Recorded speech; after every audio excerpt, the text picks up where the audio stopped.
Alrighty, we are live.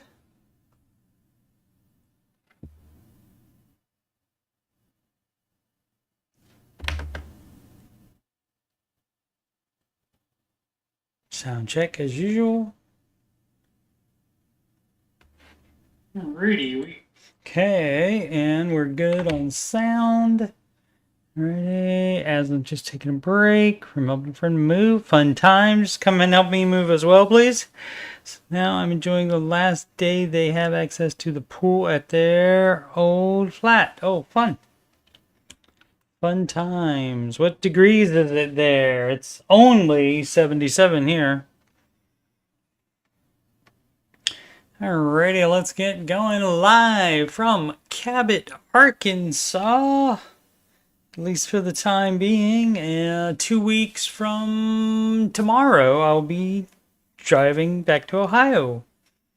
Fun times. But this is Answering Your Financial Questions, and I am a Ramsey Solution Certified Financial Coach. And my name is Coach Steve Money, and you are watching this on youtube.com/CoachSteveMoney. And for my further financial content, you just, well, this got to be on the right spot first. Home. There we go. And then you scroll down to see the playlist Answering Your Financial Questions, which is this stream. And look, there we are, Streamception. This is the one we're doing right now. And the Ramsey Show After Show. I'll tell you later when the times for those are. There's on the scroll at the bottom of the screen. And there's a music playlist. And there are 11 Ramsey adjacent songs in there. So give those a listen to. And hopefully you'll be like a lot of people where they listen to my songs, and then when the original song comes on, they can't help but think of me. So that's fabulous. Absolutely fabulous. What up, Jules? 74 where Aslan is. Nice and sunny though, so great. Good pool weather still. A little bit. That's a little bit chilly for me. When you have the beatus and the bad circulation, that's a little bit chilly. Alrighty. So thanks for joining, anybody, and everybody that watches it later. Thank you so very much. Much appreciated. Let's answer some financial questions. We go to reddit.com/r/Dave Ramsey. And we scroll down to the last one we did was, I think it's just skip the King Coleman Career Guide one, because nobody ever knows what, it reveals your talents, organization, executive logic, and it also, execution and logic, and it also tells you your, what you're best at, and what you want, but then nobody can ever come up with what jobs fit those. And we did this home repairs improvements thing, and they just trying to do everything all at the same time. So let's see. Advice about potential family living situations from Acco Love. Husband and I have two toddlers. We're currently renting, both work full-time and pay for childcare 3 times weekly, while a family member watches them the other 2 times weekly. Okay. We're struggling to stick to a budget as we both struggle with impulsivity. Well, that's not fun that both of you do it. And are in therapy to address those issues. Great. We are $100K in debt from school loans and $10K credit card debt. A family member has offered to let us live rent-free with them for 6 to 12 months, probably more if needed. They would watch our toddlers daily. We wouldn't need to do anything except pay off debt. My concern lies, always a concern, with this family member being very opinionated again, yep, and often not following my rules as a mother. Yep. Despite multiple discussions about it, I'm worried if a relationship wouldn't last if we do that. Yeah, so don't do that. any kind of, I mean, you shouldn't do it regardless, but if there's any type, you have any misgivings at all, and there's any type of a red flag, and, right away, you would just not do it. You just opt out of that. And yeah, it'll be much more difficult if you have to continue to pay the rent to pay off the money, but that will also cause you to have to stick to your budget more. So that could actually be a good thing. The quick, fast answer is often not the way. And as far as the dark side of the force, the quick, fast answer is the dark side. The light side of the force is much harder to master. JO777, friends in the snowball. Where do you put personal loans from friends in the snowball? I'm not 100% sure, but I think Dave has said you put like family and friend loans first, just so you get rid of those, because you definitely shouldn't be doing that anyway, taking loans from family and friends. So I think I've heard of it. Don't quote me on that though. Let's see. Technical Raccoon 40 Roth IRA write-offs. Long story short, I have a situation where I took an ugly $80,000 loss on my Roth IRA. I thought I was smart and was playing options. Not Ramsey approved. I get it. I learned. Okay, great. $80,000 loss will make you learn stuff. Let's see. I end up making $50,000 on NVIDIA calls on its rally. I was so happy. Then I got overconfident and lost 130, putting me at $80,000 loss for the year. Can this be written, it's supposed to be, off in any way through the years, or because it's a Roth IRA, I'm pretty much out of luck on that? I know, like through a regular brokerage account, you could write off up to $3,000 per year. Thanks in advance. I know I'm dumb and expect to be roasted. Yeah, that was pretty dumb.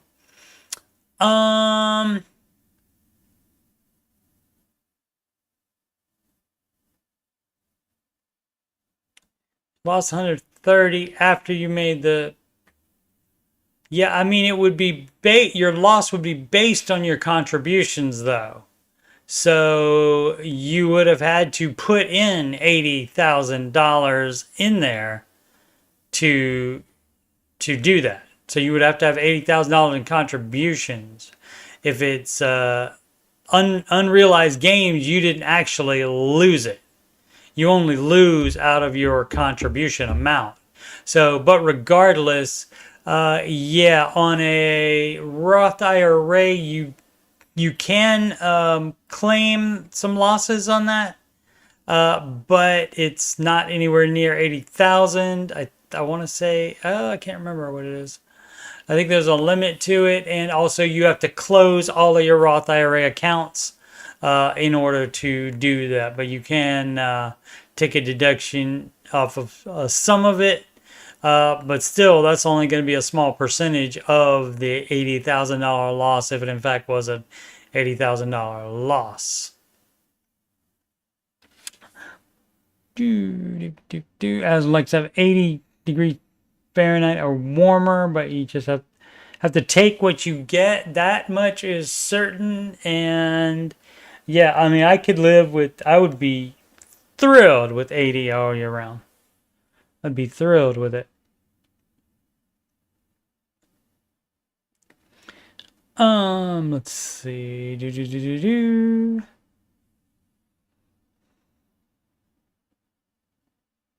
Haslin and Julie catching up with each other.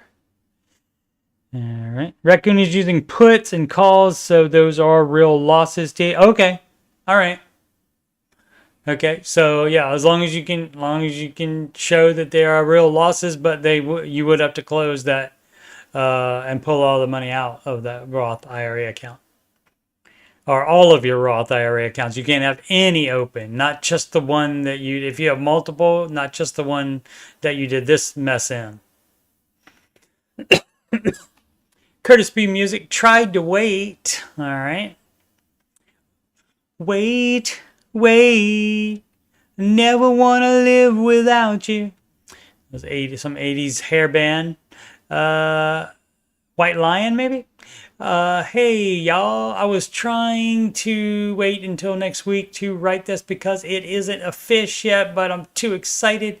At the end of this month, the payday, my wife and I will have enough money to make our final debt payment. We're going to be debt-free a week from now.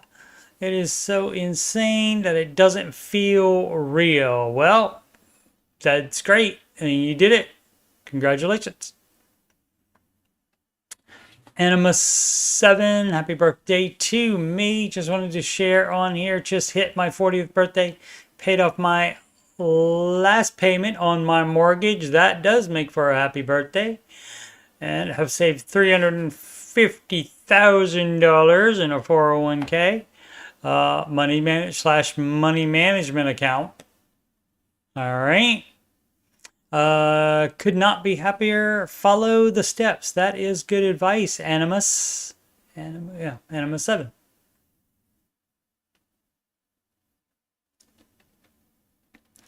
Robasa Medcan. How much debt do you have and how much do you make per month? A lot of people do like to do the comparison game, and there's no need to do that because guess what? Even if they make more money or less money or have as much debt as you do or more or less of debt, you only have to fix yours. So be concerned about your $3K a month coming in and you having to pay off $11K in debt with those finances after expenses.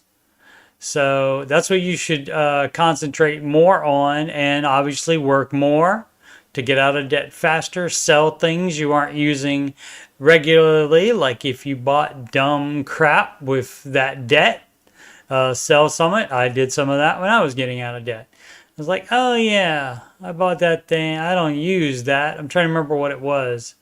Was that when I sold my keyboard?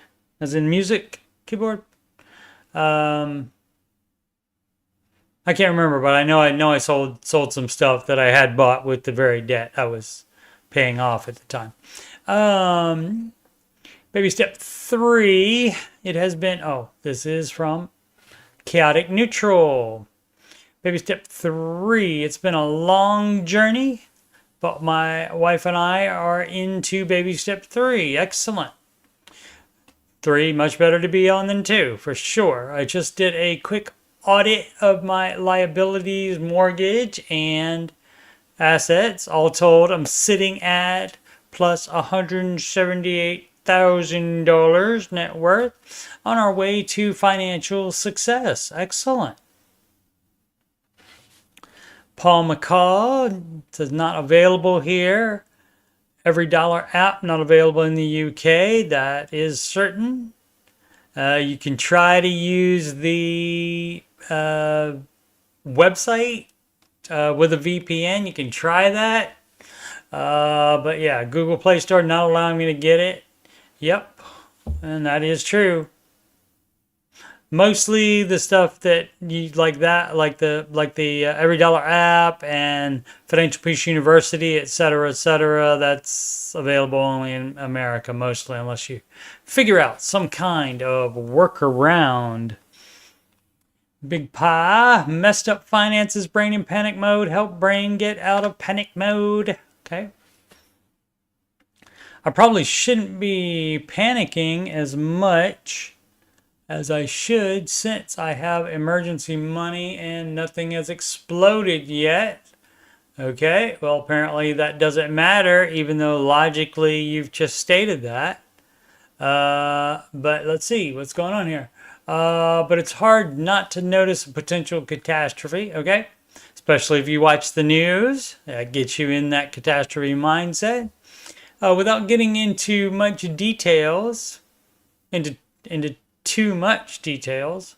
Too much detail.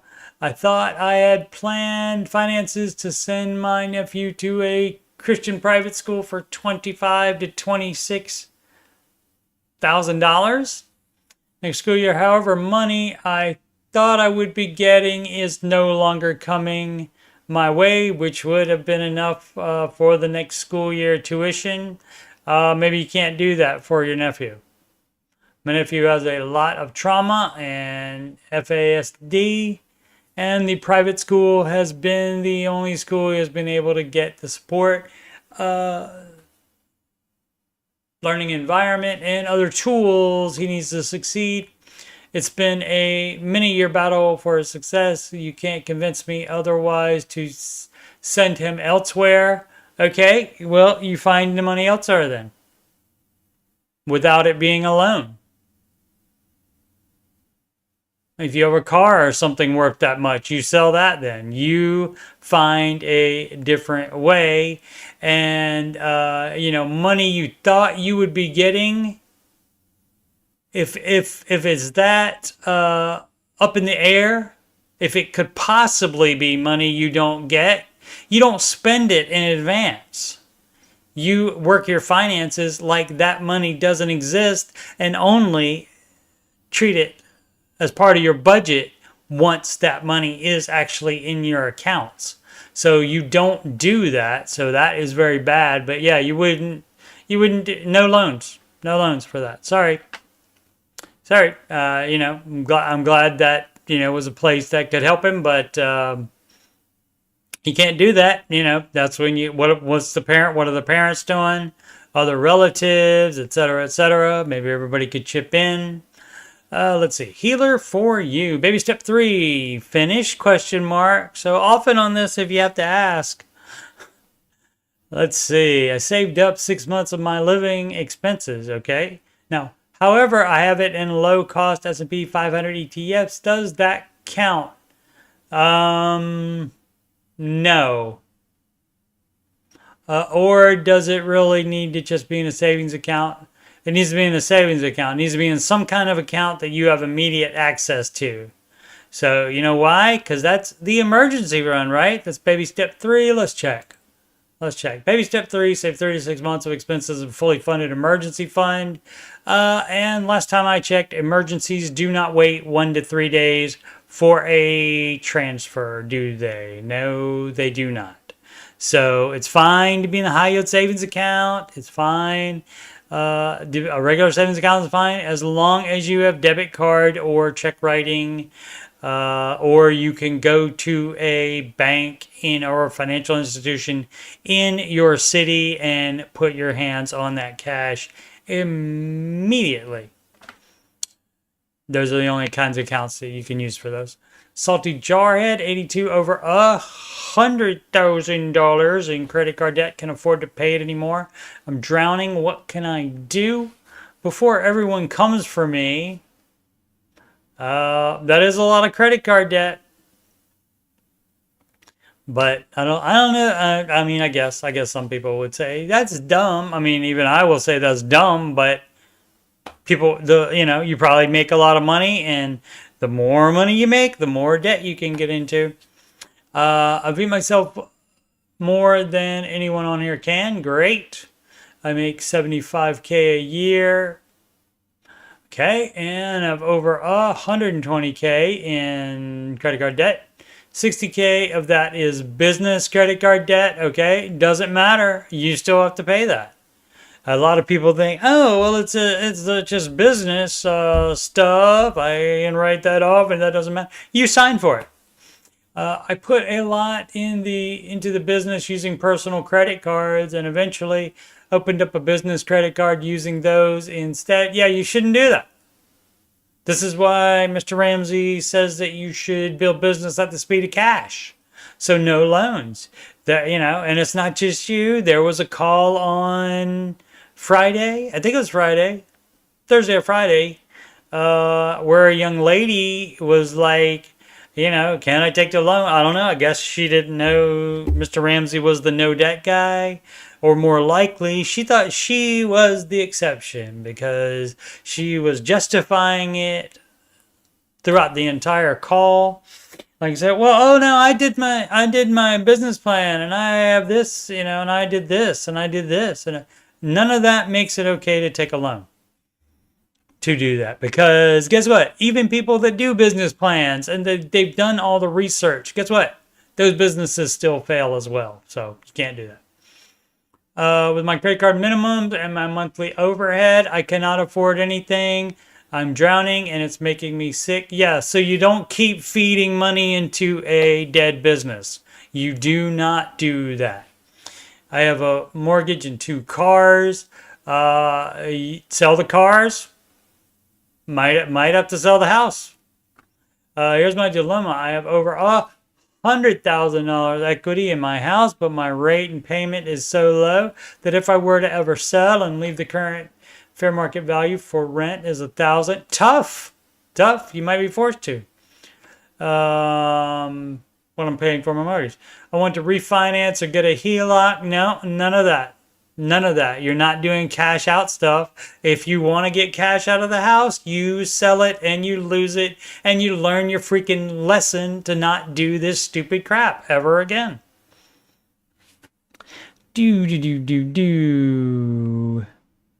Let's see. As says, a lot of people have a bit of emotional letdown when they get out of debt.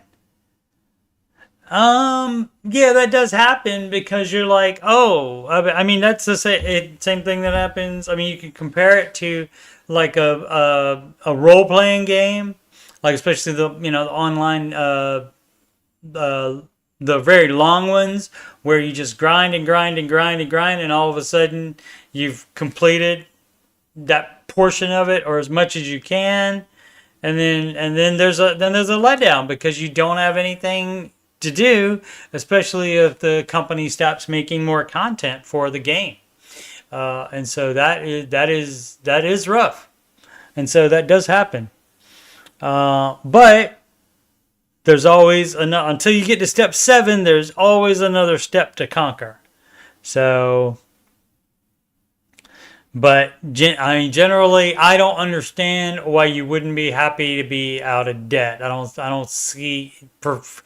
I feel like for me, that doesn't make sense, but that doesn't mean that other people wouldn't react that way. If you leave yourself with only an option, why are you asking for advice? They always do. Always do. The IEP needs to follow him. Oh, wherever he goes. Jules, that's a good point as well. You could possibly do something like that. Have them in a cheaper school, but ask them to, maintain the things that work for him. That's a great idea, Jules. And I did not think of it. That's why I need a co-host. Hasan says, wow, $120,000 in credit card debt. This could be as much as $36,000 a year in interest. Yeah, let's open a business on that and have it cost $36,000 in interest. That is so dumb. I mean, I took out debt. I was dumb too. Wasn't dumb enough to borrow money to start a business with, though. Let's see. Need advice. That would be advice with a C. I have some debt. Okay. I could pay the majority of it off with what I have in a 401k from work. You do not tap retirement or home equity ever, except to avoid foreclosure or bankruptcy. Nope. You do it the hard way. You sacrifice in some other areas other than trying to look for this quick fix. It's a job I don't plan on staying at. Doesn't matter. You do not do that. You cannot take the penalty and the tax hit. Much longer, and it's not above 50K yet. Not above 50K yet. I could stop 4 monthly payments and start putting that money onto my mortgage. Should I or should I not? No, you should not. Stop looking for the quick fix. What you do, though, is you stop contributing to that 401k and you send that money to your dumb debt.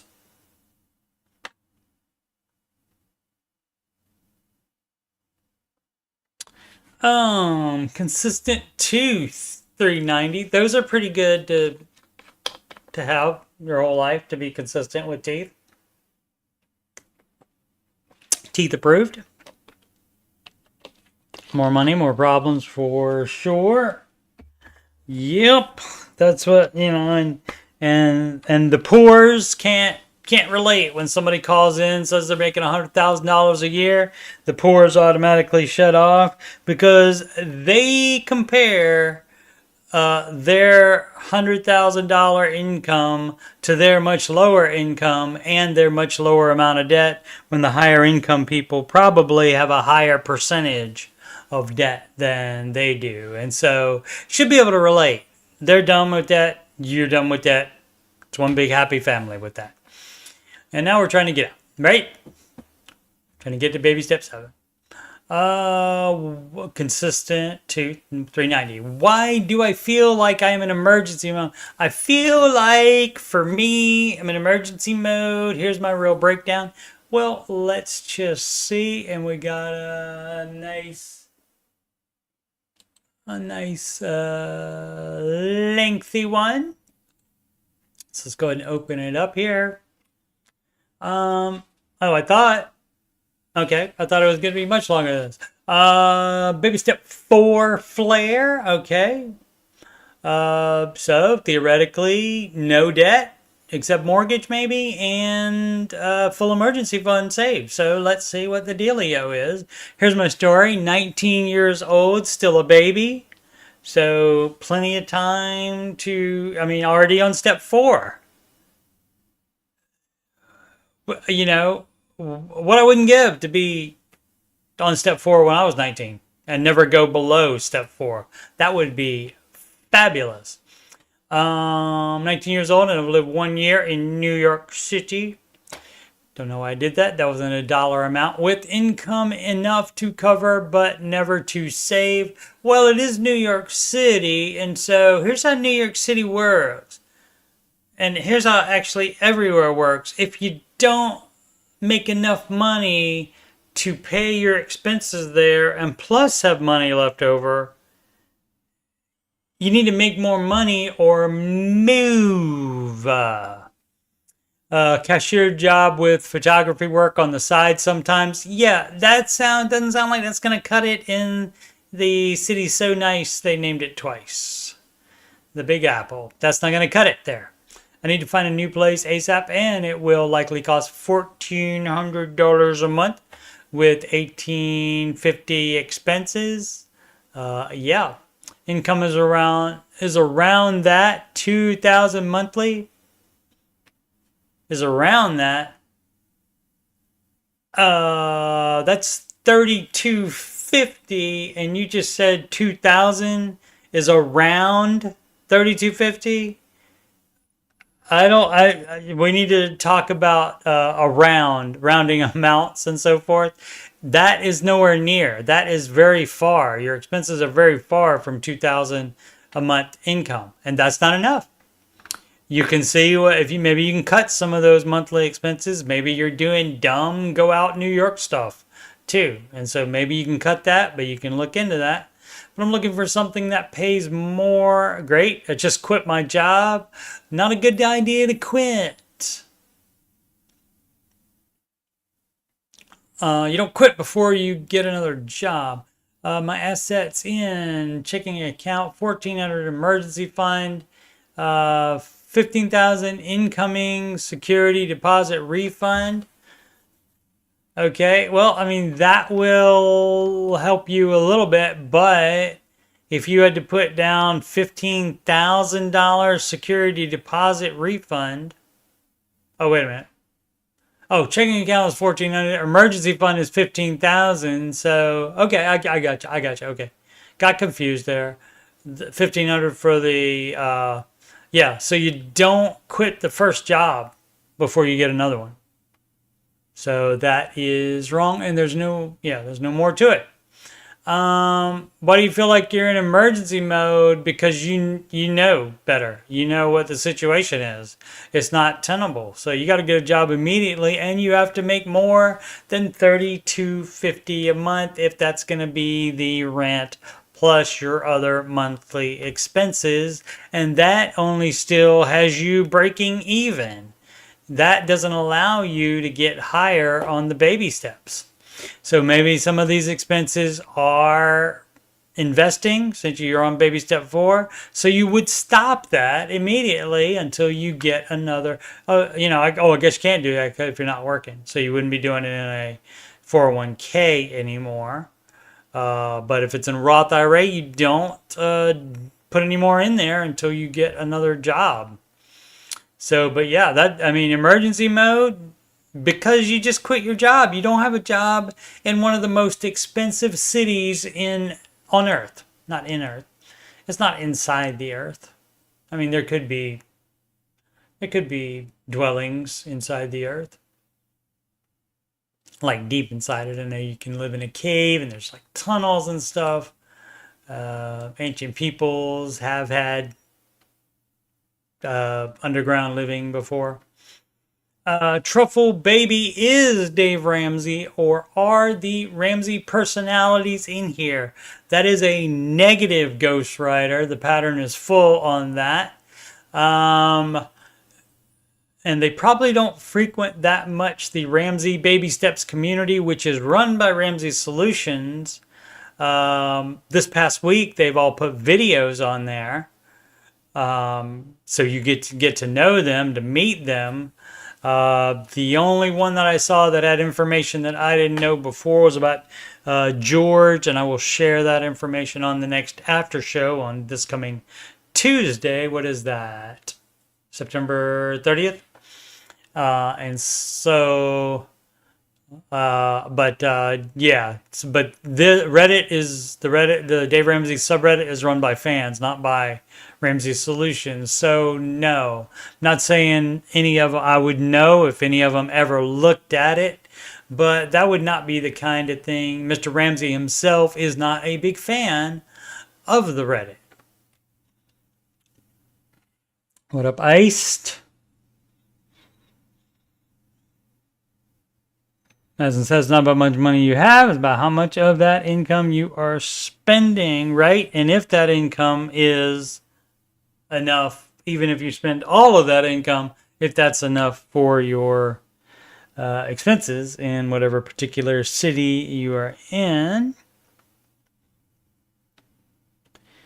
Boo, boo, boo. Alrighty. Dominus. Okay. Sinking funds. Does anyone here use SoFi vaults as sinking funds or something similar? What do you label them, and how much typically to use? How much typically to use top them up to? Okay. i.e. vehicle maintenance fund topped off at 1,000, etc. Okay, so sinking funds, the way that Dave Ramsey does them, advises them, would mean they're not for some slush fund for anything you might want to all of a sudden spend money on. They are for a known upcoming expense. Like, your tires will run down eventually. You will need new tires at some point. And so you could name one tires, that kind of thing. Or you could have a vehicle one that is for tires and the normal maintenance all together, and you add what that is, and then you put that in there. And then once you get an oil change, that kind of thing, then you can put that money back in to keep it at that amount. But the idea is that you're still using your money to proceed on the baby steps. And so when you start having over the amount money for things that may happen or might not happen, or if it's just some fun spending, you want to do this extra, which you can do. You just put that in the budget and cash flow it. You can make a vacation sinking fund, but it shouldn't be, it should be exactly for what you are intending it to be. It should be vacation sinking fund, not a whatever I want to spend money on at any given time fund. So you just have to be intellectually honest with yourself about it, because those can get away from you easily. And I'm sure a lot of people do run slush funds.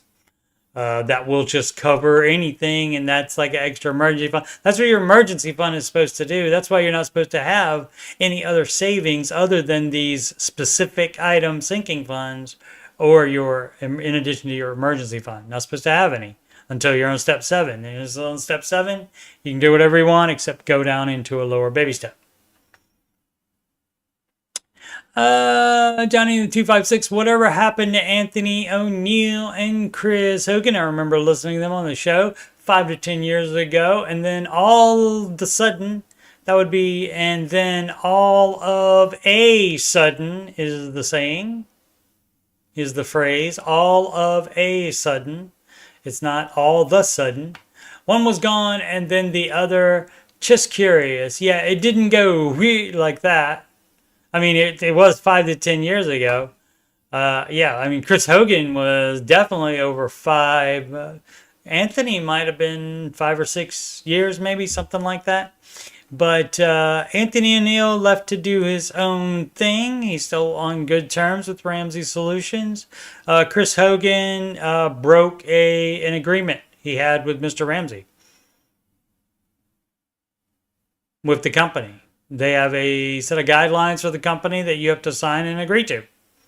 And he specifically had a different thing that he had to agree to, which was his... he had to give progress reports on his... him and his, I think now ex-wife, on their marriage counseling. So, and as an employer, Mr.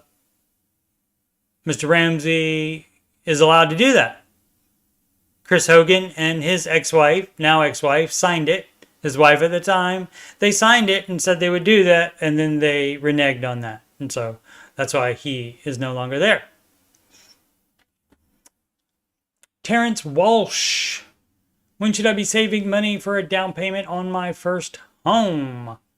Step 3B. Let's check out the baby steps. Steps 1 through 3 here, so you can see. So you should not be saving for a down payment until you have $1,000 starter emergency fund. And then after that's done, then you pay off all debt. And then after that's done, then you start saving to 3 to 6 months of expenses. And before you even save the down payment, I would do 6 months, definitely. Because when you start talking home ownership, that's extra liability on you for things that can go wrong. If you get a mortgage and you call the landlord, guess what? You are gonna answer the phone because you have to pay for anything that's wrong with it. Other than what insurance will cover. So I do recommend the 6 months of expenses for that. Even if you are single and have no job or life drama, I would still recommend 6 months before you even start to save the down payment. And you don't, people I'm sure do this all the time too. You don't tap the emergency fund so you can buy a house, because houses are not an emergency. Shelter is. Buying a house, getting a mortgage is not an emergency. So, but 3B is where you would do it there. And funny story, not so much funny, but more interesting. The balance between step 3B, saving for the down payment, and how much you invest for up to 2 years is completely up to you. Dave wants you to be at the 15% after the 2-year period, but you can have this investing percentage be 0 while you save up a larger down payment faster, which you sometimes have to do. Guess what? If you are in, say, I don't know, New York City or some other higher cost of living area like that. So that's where you would do that. Let's see. Hi, Dave Rooms community. My girlfriend and I are starting to save money for purchase of our first home in Denver. Denver's a high cost of living area, Colorado. We're soon to be engaged, and we would not put money together or anything like that until after the wedding. And when you start saving together, you do not put any money together. You can save separately for that. Be out of debt first. Have full emergency fund first. Before getting engaged and married. You don't save together. You save separately for the same thing, and then you put the money together afterwards. We both have full-time jobs and bring home roughly $165,000 annually, each or both. Each or both. Because if that's combined, that's not that much for Denver, Colorado. We're looking to purchase something around the $500,000 mark. Okay, and again, at 165, that's going to be, what is that, 330? That's going to be, let's see, 330 is, that's going to be about a $400,000 mortgage if that's combined. If that's each, you can do the 5,000. But yeah, put down 20% though. Within the next 2 years. Yeah, that might not happen. Ideally planning for 20% down, indeed, on 15-year fix rate, as Dave always suggests. Great. No, well, no, not ideally. What you do is plan on it no matter what. If you don't have those stipulations, 20% down, which a first-time home buyer, he does allow 10%, but you will have to pay the PMI.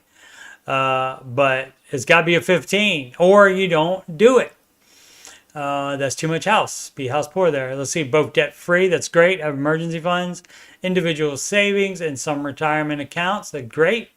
Question we'd love help answering is, where should we be saving our money? Piggy bank, high yield savings account, investment account.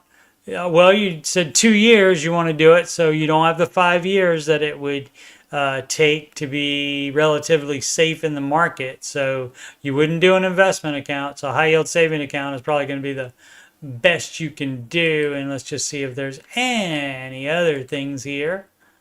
Nope,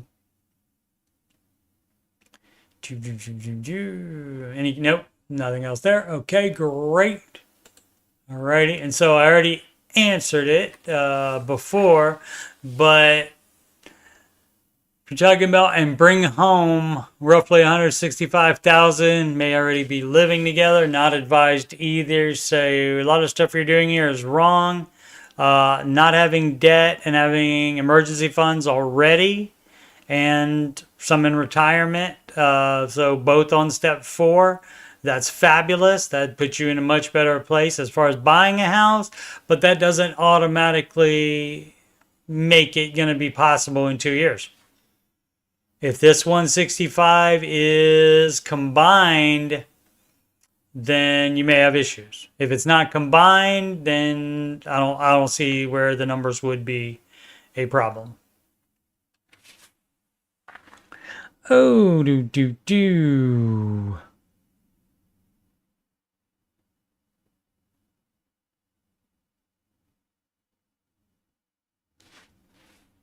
Chris Hogan did have a nice voice, for sure. Kind of Darth Vader-y. Smoovo 930. Ramsey Financial Coaching. Hey, I know what that is. I'm currently working through the Ramsey Financial Coaching Program to become a certified Ramsey coach. It's pretty cool. If anyone would like just advertising, okay. Please let me know. I'm offering free consultations, as it's advised for all of us to do, which I do as well. Calendly.com/coachstevemoney, coachstevemoney@gmail.com if you have specific questions about it before scheduling. Let's see. And you can do, you don't have to have money problems to do that. You can also do that if you just want to make sure you're on the right track as well. If coaching is a good fit and would like to continue, multiple pay structures depending on your needs, of course. All right. So just advertising, I guess they let him do that. I can't complain. They have let me put links to some of my songs, Ramsey adjacent songs, in this subreddit. Brilliant Law, 2749. Americans might have to wait till 2030 to buy a home. How true do you think this post is? Should I wait at least 4 years to buy a home? I'm not clicking on the post, so I don't know what it... Let's see. Could increase mortgage rates, inflation. Okay, yeah, so I don't know what the specific thing is. I'm not clicking on that, though. You buy a house when you can afford it. Like right now, even, I mean, mortgage rates are coming down a little bit now, I think, because of the Fed with their interest rate cut. But even before that, even before they did that, even when it was the highest interest in years, if you have enough down payment and you're not buying too much house, then you can afford to buy the house despite the interest rate. So you don't let the interest rate stop you, because you can always refinance when it makes sense to, after it goes down. I was only saving $50,000 a year out of $165,000. That is possible. Boom, boom. 50. Oh, for doing it in the 2 years. We say 520%. Would have been 100,000. Yeah. Okay. So yeah, but that also the 165, that may be before taxes, and then that only leaves 105,000 to live in Denver, Colorado. So don't know the living situation there now, what their rent is, et cetera, et cetera. We're missing a lot of numbers. Let's see, sell. A lot of times when they ask, the answer is yes. The mantra, time in market beats timing the market. That is for certain. That's for certain. On a retirement account, you never sell. The time you sell is when you take the money out in retirement to use it for retirement. Makes a lot of sense to me. However, in capitalization, see, this is where people, I often say this, people start saying, yeah, so I know Dave Ramsey's advice is blah, blah, blah, blah, blah. You should just go period and then go follow his advice instead of saying, but here we go. Let's see. However, but it's more fun when they disagree. However, I can't help to wonder why not sell if a dip seems inevitable. Sell before the dip, and then, because you don't know when. A dip is always inevitable, but you do not know when. So your dumb butt could sell right at the worst time for you to sell. That is so dumb. And so you don't sell to take advantage of buying later when it's lower after the dip. You don't do that, but you do keep buying. You buy on schedule. So you don't try to time it. You constantly contribute, like out of every paycheck, whether it's up or down. That is what we call dollar cost averaging. And even the the financial bros are down with dollar cost averaging. Let's see. But of course, some of them still do this crap like this. Buy the dip and possibly increase shares by 30%. Possibly. That's too much of a possibility. Buying the dip makes a lot of sense to me. Yeah, you can buy the dip. Buying the dip is suggested, but also buying it when it's at the high as well. You keep, investing all the time. You do not ever sell until you are taking the money out in retirement. If it's a retirement account, if you're just having fun money in the market, you do what you want to, but like day trading and trying to guess the market is not advised by Mr. Ramsey. That comes, it makes sense to have more buying power, or nah. Yeah, I mean, the way you've described the situation is accurate, but if you don't have the right timing, you're screwing yourself, and that is not advised. I'm new to this, but from what I've gathered, growth rate over the last 2 years is not sustainable. It may not be. There's always going to be another dip. There will always be one. Nobody knows when it's going to be, though.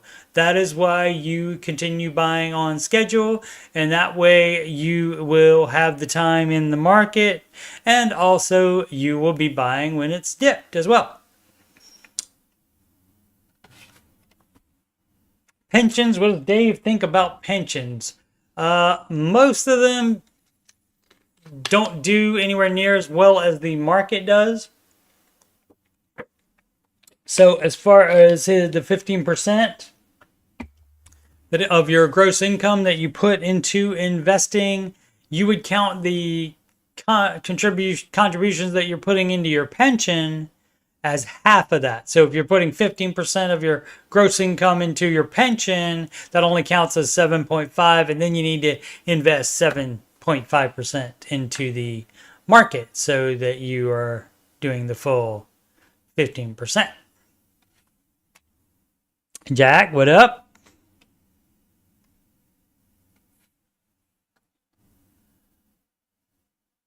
Just from Robasa. Well, let's see. Let me get this right here. Robasa Medkin. Have you ever had to part with something meaningful to improve your financial situation? Baby step 2 flare. I'm trying to think. Like I said, I sold a bunch of stuff. I like to hang on to stuff that I don't even see for years and years and years. They've like been in boxes, and I just finally, with this move, I finally opened up some of those boxes to see what's in there. And like, so I don't have it like displayed and stuff like that, but I hung on to it anyway. What's something fun that I just listed on the eBay? This. So this is a DVD from 2008. It is the Grease DVD, and it's got like a leather jacket on it. Just T-birds on the back. And the DVD inside of it is unopened, and so I'm selling that on the eBay. And basically, I bought it, I think, to never open it, with the idea to never open it, because it wasn't that much money from what I'm thinking. I think it was on like clearance or something like that. But so I bought it and thought I would eventually sell it. But like I said, it's been just in a box, and I moved it from apartment to apartment to apartment. And so that, that's the kind of thing I do. The other stuff that I do like have, and that I do look at from time to time, is like my Star Wars lunchbox from when I was a young lad. That was back when they made them in Metal Kids. That was fun, and so not selling that. I'll be giving that to my son upon my death. Robert G, $4.99. You're spoiling me, Robert G. Robert G, trying to spoil me. What up to you too? I'm going to get used to that, and then you're not going to come in there, and I'm going to say, oh my goodness, I'm poor now again. So as far as part with something meaningful to improve my financial situation, I did sell a bunch of stuff, and, some stuff that I thought was cool to get out of debt. But like by the time I was in that mode, it was more important to me to get out of debt than to have that stuff. And anything since getting out of debt that I've paid for with cash, so no debt on it at all. And so I don't think in a situation like that where it's something meaningful to you. I'm trying to think of something that would be it. It might be like a car that your father left you or something like that. Or like say I give the lunchbox to my son, and so it's something for me. He's seen it, he knows it exists, he likes it. And so like maybe for him that would be something meaningful at some point, whether to sell or not. But I don't think he'll, you never can tell. I don't think he will ever go into debt. I think I've instilled in him the not to do that. But we'll see. But I mean, regardless, it could improve the financial situation.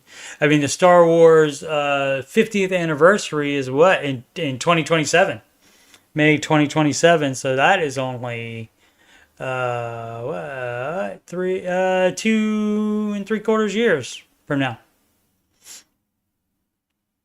How about that? And so, since it's 50 years old and it's still in good shape as well, so could probably get some bucks out of that. I haven't checked. I should probably check that just to see what those are going for. But I can't think of like anything particularly meaningful that I sold.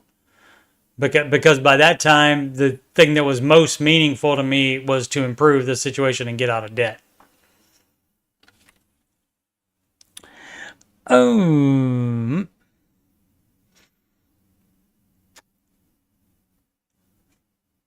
Duff Rain. Okay. Pay off a car loan or continue the monthly payments. Well, you do have to pay the monthly payments until you pay it off. But if you're talking about stretching the payments out until the loan term is over, that's a no. That's a no. I don't know if you've heard of Mr. Ramsey, but he's the no debt guy. And so you are paying off any non-mortgage debt as soon as possible.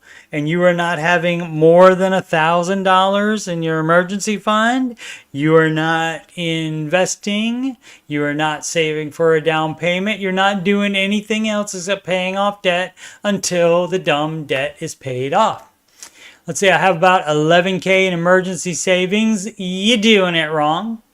Set aside in a high yield savings account, $10K remaining debt for car loan, and just about $1.5 in credit card debt. I don't have a mortgage. My monthly car payment is around $300 with 30 plus months left.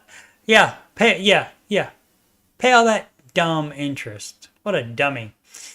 Even with the car payment, I have around 1 to 1.2K I could save. What will be the best way to attack these debts in this situation? You drain your savings and you pay that off. Let's take a look at the baby steps, shall we? It says save $1,000 for your start emergency fund. It doesn't say save 1 cent beyond that. It doesn't say that. It does not say that here. Next step is to pay off all debt except the house, which a car is not the house, using that snowball. And you don't move on to step 3, which is save more than the $1,000 until you're done paying off all the debt. So it's fairly self-explanatory. And if you watch 5 minutes of the Ramsey show, you know that Dave is anti-debt and to pay it off ASAP. Right, Educational Wing 610 has posted in here before. Baby steps 4 through 6 question. Just curious, as I'm rapidly approaching these steps, people can't help but to think ahead. Do you prioritize only 15% to retirement? Yes. And the reason you only do 15% of your gross income to retirement is so that you can address the rest of the baby steps 4 through 6. Step 4 is that's when you start investing 15% of your household income into a retirement account. If it applies, that's where you save for your kids' college fund on step 6. And step 5 and step 6 is to pay off the mortgage early.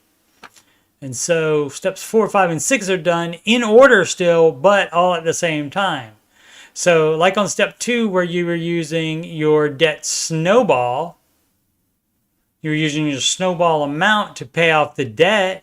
And then once the debt is gone, then you're using that snowball amount. That's all the extra money that you have after your expenses.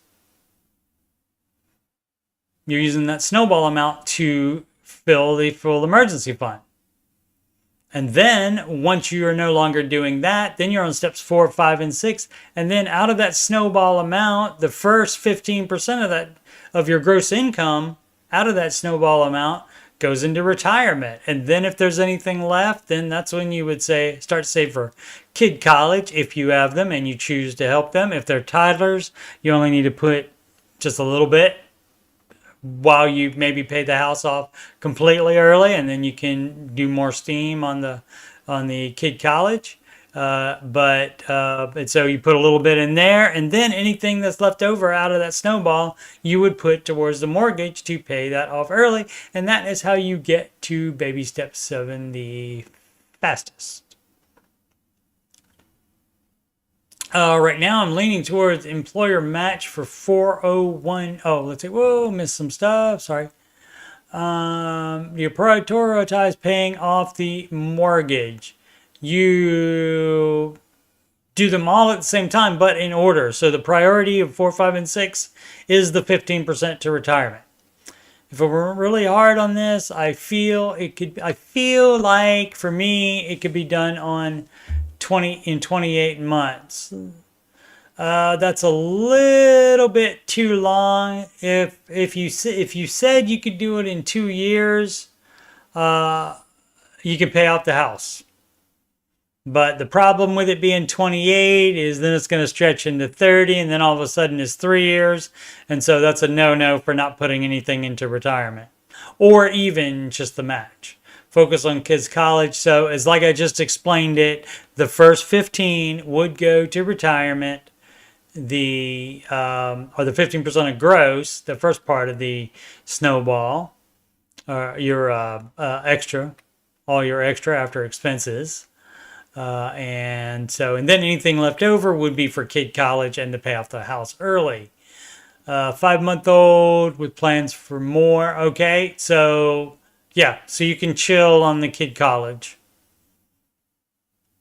So you could, I'll be fine with you chilling on the kid college for 2 years as well, because you can certainly start on that when the child is 2, and you still have plenty left at that point. But again, if you said you could do it in 2 years, if you did not do anything into retirement, I would say go ahead and do it.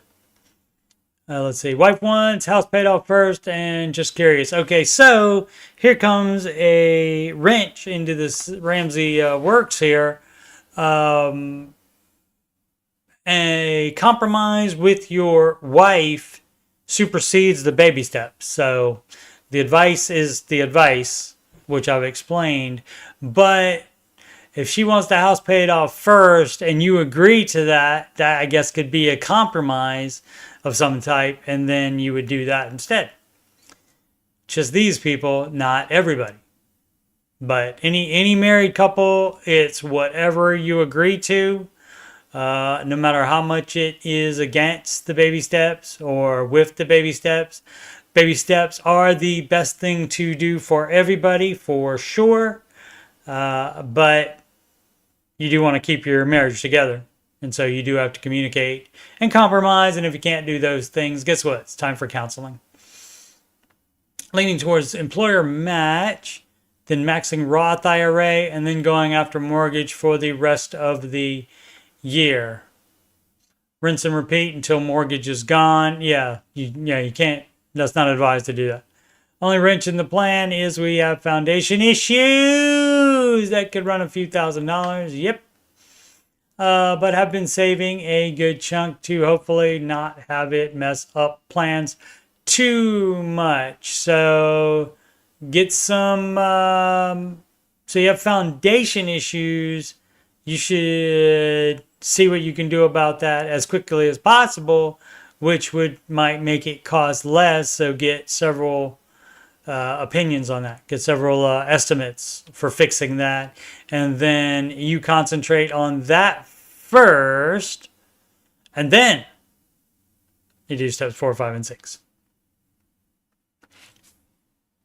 Let's see, what do we got?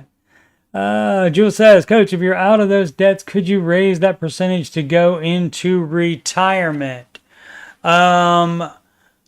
If you're still going to be saving for kid college, out of debt, if you're out of debt completely, like if you don't have a mortgage payment.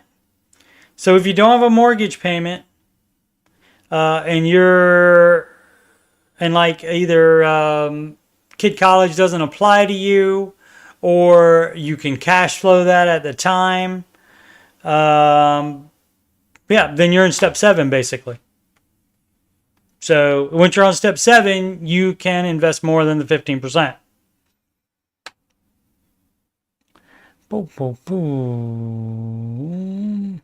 Yeah, Aslan told her that. Yep, sorry about that, Az. And Ice. Yeah, on step 7, yeah, you can do more than the 15%. That's one of the best things that you can do with your money too.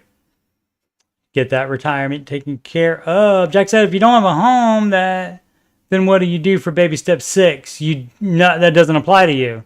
So like, there's some people that for whatever reason they just decide to rent forever, and they want to do that, and they decide that's what's best for them, and so you just get to skip paying off the mortgage, and you'll just be a renter for life, but you will be on step 7.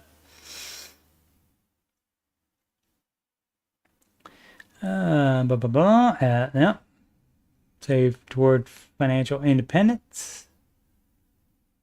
Yeah, that just puts you in step 7 much faster. Boo, Anon doesn't like something. I'd be late. I did the stream earlier just for you. No, I did not. I did it in the afternoon because of Ohio State OH game tonight during the normal time, 8:30 p.m. Eastern time. So that's why I started this at 4 p.m. I believe next week we're all good for both being at 8:30 p.m. Eastern time. 21, with a mortgage, can you pay it off early? I think you probably can pay off everything early, but it depends on your agreement with the lender. Sometimes they may write a certain amount of interest into the agreement. But generally you can pay it off whenever you want to, but you may have early payoff penalty. Yeah, that's what that's called. Thanks, Az. She right. And Jewel says, better late than never for A9.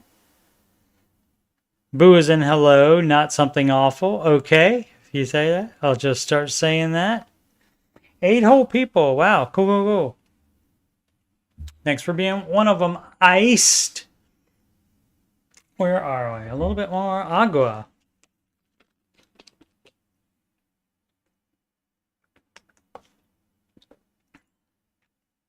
I don't know if there's a legal limit that they can charge for the payoff penalty or not. If the financial institution, is the one that gets to set that. So, but I don't know if there's a limit that they said. Robert G's neighbors have $250,000 in cars. Sad to see people throwing money away. That makes so much and nothing to show for it, right? Especially if it's on debt.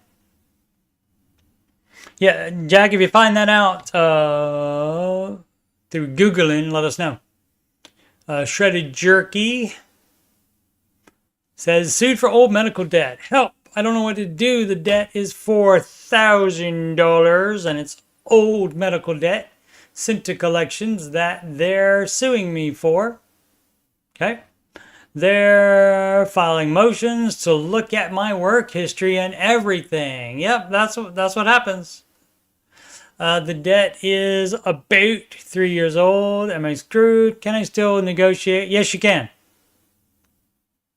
you can settle it, like even in the courtroom before the hearing starts.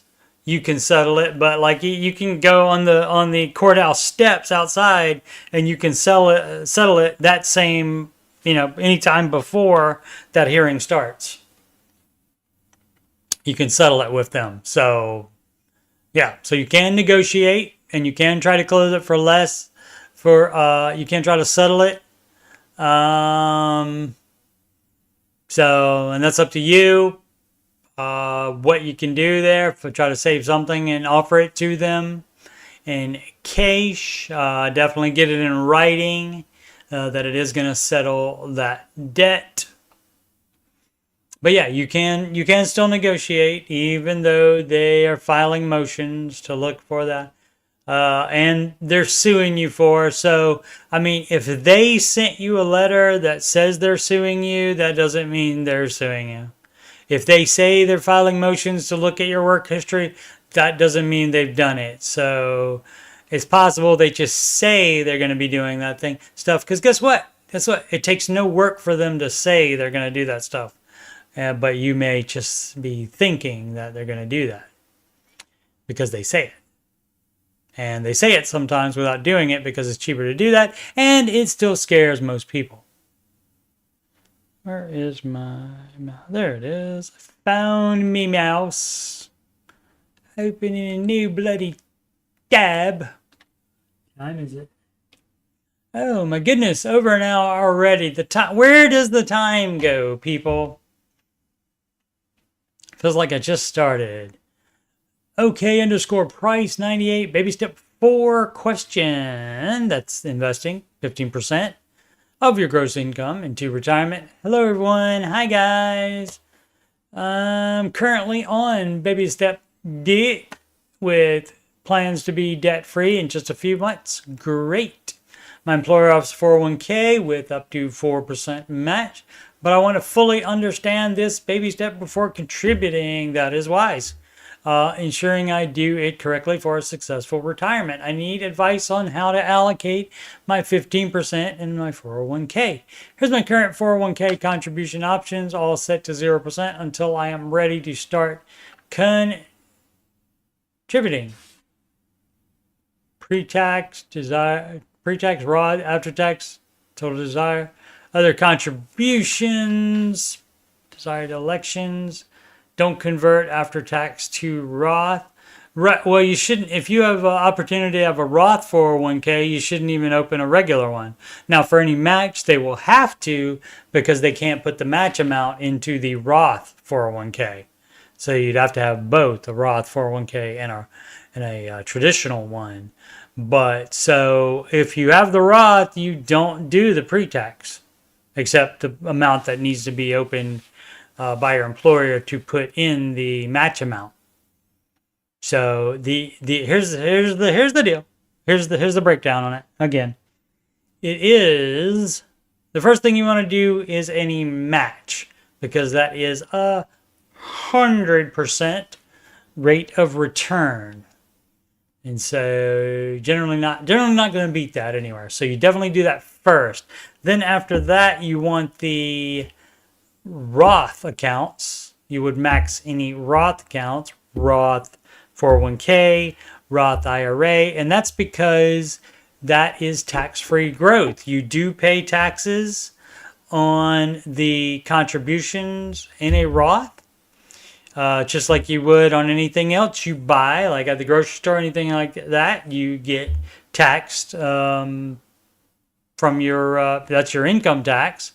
And so you are paying taxes on it already, but in return for the taxes on the low contribution amount, you don't have to pay taxes on the much higher growth amount, which if you have any appreciable time at all in the market, it will be a lot of money. So it sounds like you basically understand it, and you wouldn't convert after tax to Roth, but you don't have anything now, so you would just do the match first, and then Roth accounts, max those out, do Roth 401k if you can at work, And then if you have any money left over of your 15% of gross income after you've already done the match and then maxed out Roths, if you have any of the 15% of your gross income left over, then you would put that in the traditional 401k. But you couldn't, if you maxed out your Roth 401k, I don't think you get to imagine that. That's a good question. I'll have to look that one up. Because that seems like that's an unfair advantage, because that would give you basically two tax advantaged accounts. So I don't think that would happen. Basically, the regular 401k is just for the match. And so I don't think you can do that. But I mean, you can have a standard IRA and a Roth IRA. So don't know. I'll have to check on that. Oh, let's see. I could always end and restart a chat. Yes, I could. If I wanted to. Let me check on the thing. It's all debt. Yeah. I mean, for me, I'm not a car guy, so that kind of money into vehicles is sad regardless, even if they paid cash. But then that would be fine if that's what they choose. Let's see. We got a 200,000 bloody quid mortgage. It costs you 10,000 in ERCs in the first year, but only 2,000 in the fifth year. What is ERC? Early. What does that stand for? Early repayment charge. Okay, gotcha. Okay, yep. So that's each year you're making earlier payments on it. So is that a max? Yeah, so that's how they get you. That's how they get you. So, yeah. So, but you would still be beholden to whatever your mortgage says.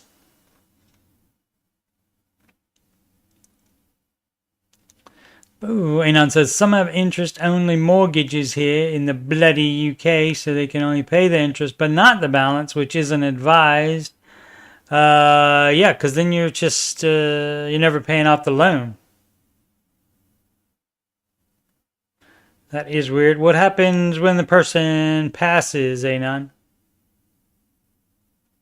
I mean, that's basically the same thing as always having a leased car or phone, financing a phone through it, and then you just keep getting different phones, and you never have that phone paid off.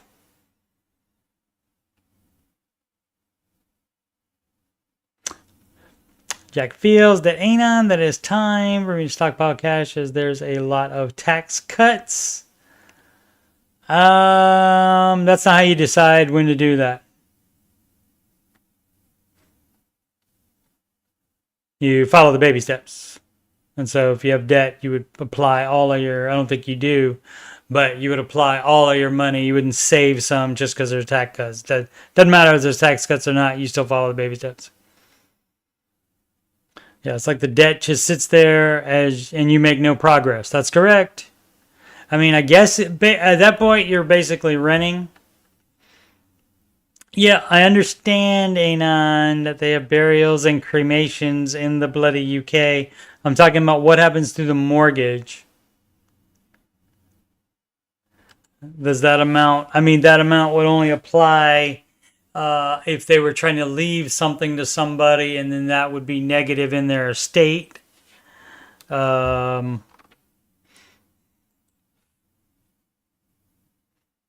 But like if they weren't leaving, if no relatives were trying to get anything from their estate, then I mean, is it just a wash then when they die? Does it die with them, basically?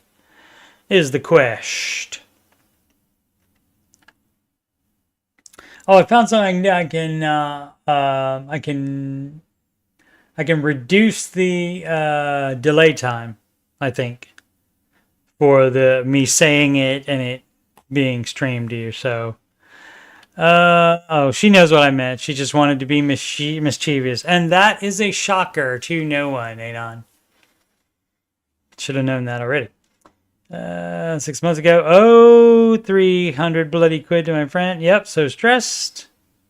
Watch a woman who had $1 million in student debts in the U.S. and realized things weren't that bad for me. I paid him.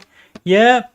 Pay off everything that you owe to everybody and do not borrow anything ever again, except maybe for that mortgage. Anon's got CSM sarcasm. She might have me beat. She might be ahead on the sarcasm, sass meter, whatever you want to call it. The house will be claimed, I guess, and sold as part of the estate. Right, okay. Yep. So it would die with them, I guess. Because you can't get blood from a turnip, as they say. Would be passed to the beneficiary of the home if there is a will. Yeah, and so if I'm in that family, I'm saying, like, do not leave anything to me. I'm out. I'm out of this. No, thank you. Oh. So we have a love-hate thing going on. LOL. Hopefully more love, but you know, you never know. You never know. Let's see. What time is it? Oh, let's do a couple more questions. Why not?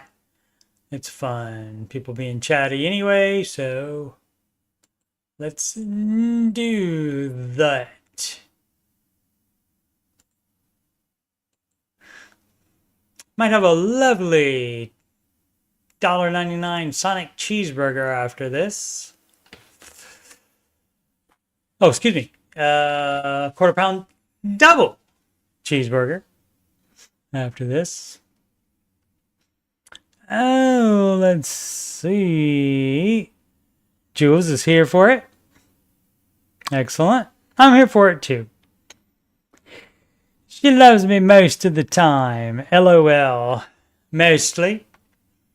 When wrong, 8713.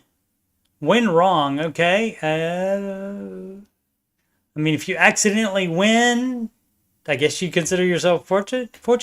So if you won wrong. Feeling stressed and need to choose a direction. Oh, good. I got a nice long one phrasing. Married with 2 kids, 45 and 43. Below is a rough net worth. Assets, cash, $10,000. 401k, 240. 529s. Okay, 21k. The house, $1.75 million. Debt, credit cards, 8k. Car, 24k. The assets the cars had no assets among them. So, but you would have to subtract that. So let's see. HELOC, $100k, and mortgage, $1 million. Or bloody quid, depending on where you are. It's dollar signs, sorry. So assuming US dollars. So that's $1.1 million. So they have $650,000 in equity is the short version of that. And so they still got some doing to do. So if all the debt is $32k, that's not that bad. Hopefully they have an income that supports a $1 million mortgage. Net worth $889k. Okay, so that's including the 401ks, the 529, and the 10k in cash, and the $650,000 in.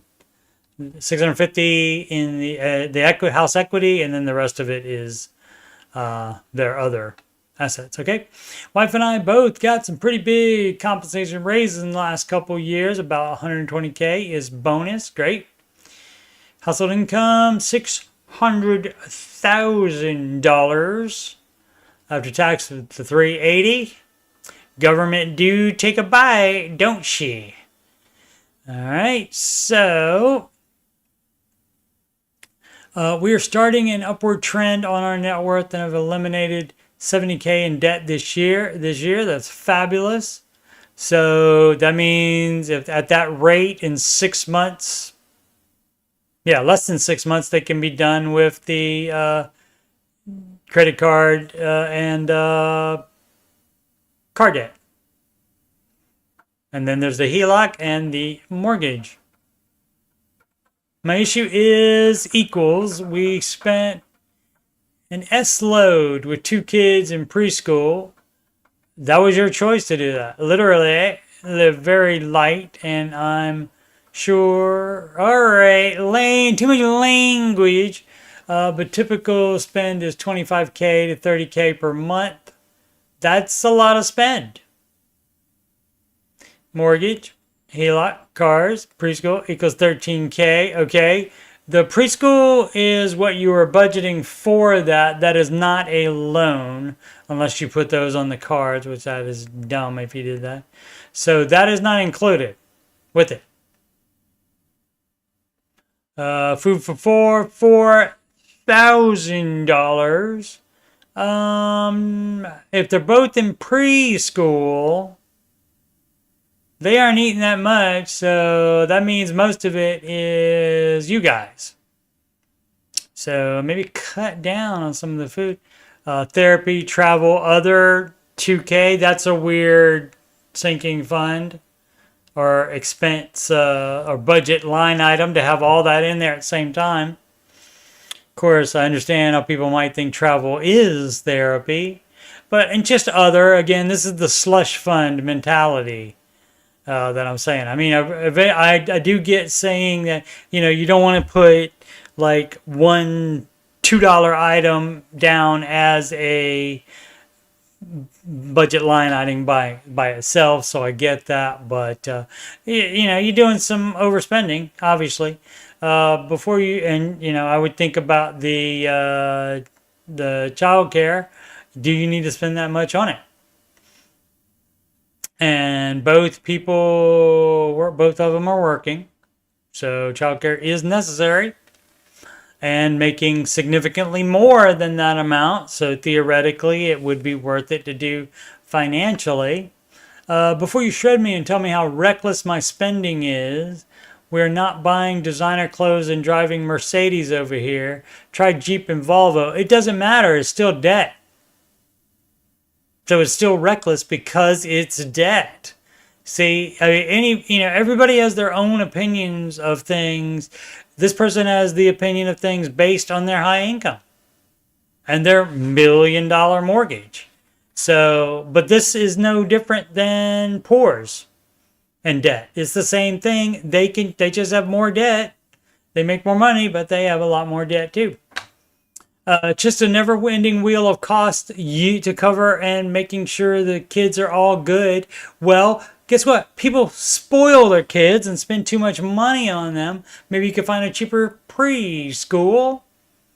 If that area is too high cost of living, you could move. See, talking about never-ending wheel of cost. A lot of this stuff, people are choosing to be in this situation.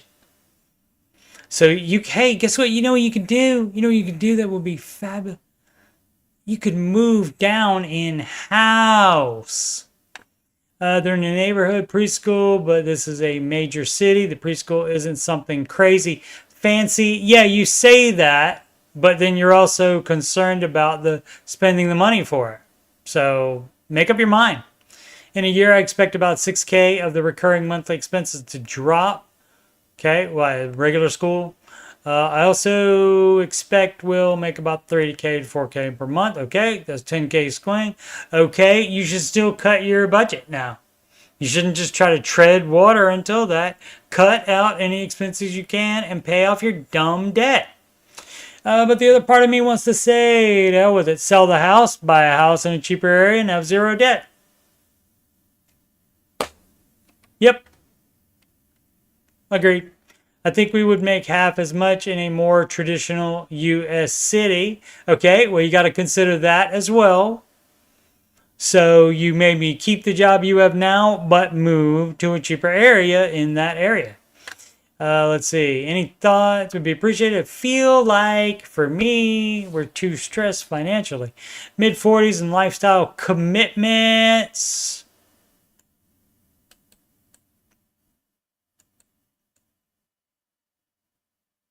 And creep is not helping, okay? Lifestyle creep, that's a no. X, put an X through that. But lifestyle commitments, the creep too. But specifically, I'm locked on the word commitments. Then lifestyle, guess what? This is a choice that you're making, that you're being dumb about. It's a choice. This is a choice. Lifestyle commitments. You can stop doing that dumb crap. I'm sure you don't want to, though. Is not helping. Yeah, I mean, that causes all of it. That caused all of this. The choice caused you to buy $1 million house. That was even more than that, but now it's down to $1 million and you do have $650K in equity. Our net worth is growing about $100K a year, but cash-wise, we are super tight. Yeah, well, how's the net worth grow? Well, by paying out the debt, that makes the net worth grow. If you are contributing to retirement while still paying off debt, you're not supposed to be doing that. Everything goes to 401k, mortgage, and other debt. So you shouldn't be doing 401k while you still have debt. You're doing it wrong. Do I hang in there and stay committed? You're not committed to Dave's advice right now. You don't want to have my shit up? If my shit up right now. It's from Pulp Fiction. Still need to get my son to see that. Do I hang there and stay committed? You're not committed now. And pull the plug. Oh, you mean just stay there? You can stay there. There's probably a bunch of crap you can cut out that will get rid of some of the stress, because that will give you margin in your budget. Pull the plug and try to start over with a more mellow, manageable life. You can make a more mellow, manageable life by staying there, but cutting out other stuff. And you know what the stuff you cut out is? Your freaking lifestyle commitments and any creep. You do not do that. So you can try to keep that house, but you got to cut a bunch more stuff that you wouldn't have to cut if you move down in house.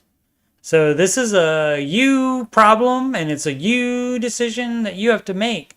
But that's the dealio. That's the choice you're dealing with. And of course, the choice that you shouldn't make is to not follow Dave's advice at all, which some people do that as well. So, but yeah, all of this is on you. All of this is on you guys. Okay? Even if you did most of the deciding, wife, let it happen.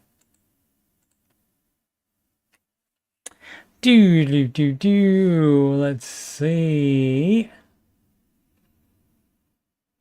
2K a month for 4 sessions. The 2K was for multiple stuff, I think. Don't know how many. Yeah, it probably would be for both of them, but what the therapy is, at this point, we don't know. Anon says having a big house and stress with debt would be a no-trainer. Probably meant no-brainer. That T and the B key on a phone are very close together. For me, simple living is better. That's true. That's true. I mean, and granted, I do understand the difference between being where these people are, although not like with that income and $1 million mortgage. I don't understand it to that extreme, but I do understand the normal thinking of it, where when you make more money, you think, well, I automatically have to spend all this money, that kind of thing. I do understand lifestyle creep. I certainly get it. certainly get it. And it is not advised. It is much better not doing that. Aslan might need therapy if I was spending that much a month. Yep. Yep, BetterHelp is more affordable. That's right. If you do not have $1 million mortgage.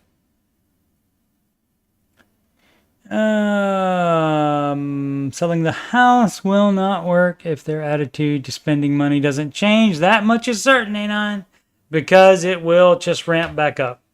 Even if they buy a cheaper house, any gains they have, they will still keep the debt around like it's a pet, and so forth. Yep, so you are correct about that.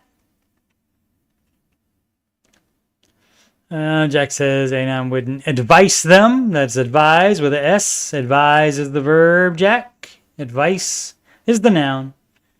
Waste of time. Yeah, not really, because I need questions to talk about anyway, so it's fine. It's fine. Cut stuff out and sells. Anon's doing both. Issue's not the income. They have a behavior issue. That much is certain. That's why it is, and that's what all the financial bros, they don't think about that. They don't think about the behavior. They're just grabbing. I don't have a calculator in. They just grab the calculator and says, "I'm doing this math. Look at this. Look at this math. This is what this math says." And that doesn't matter because there's no risk button on the calculator, and there's also no behavior button on the calculator. Did I say calendar? I think I said calendar. My bad. Calculator. So yep. 80% behavior, 20% head knowledge, which includes the bloody math. Alrighty. Let's see, what time is it? Oh, 4:36. Does he have a 2-hour show in him? What day are we on? 2 days ago? I'll do one more question. Holiday ad 8893. What should I be doing? Make sure it's not a real ad. Doesn't say sponsored there, so it's not. What should I be doing that I'm not? Excellent. Another longie.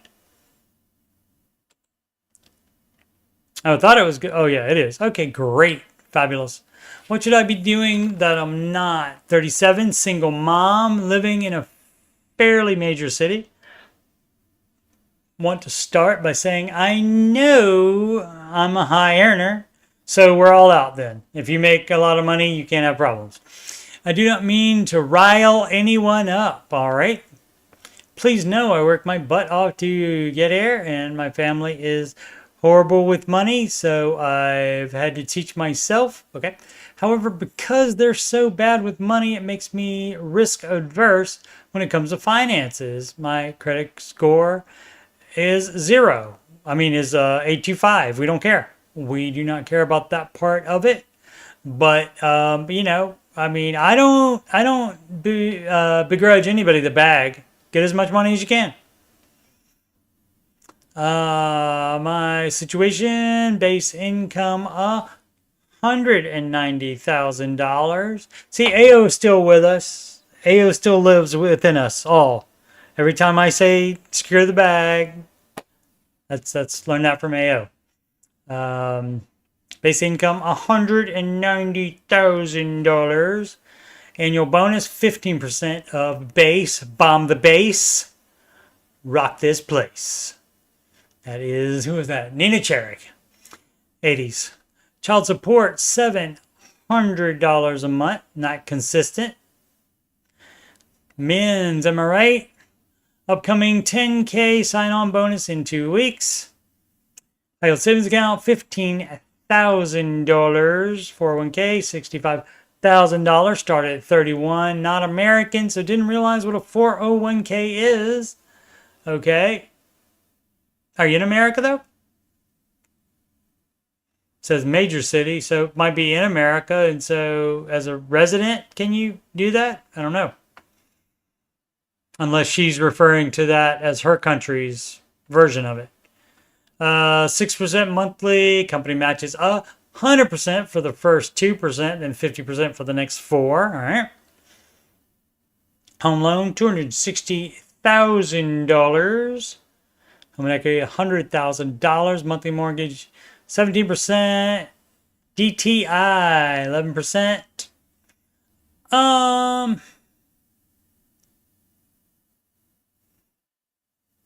Don't know what DTI is. Does anybody know what DTI is? Aslan might. Let's see if she knows before I Google it. Debt to income ratio, 11%. Okay. If it's just the mortgage, it is allowed. If it's on other stuff, not allowed. Car's paid off.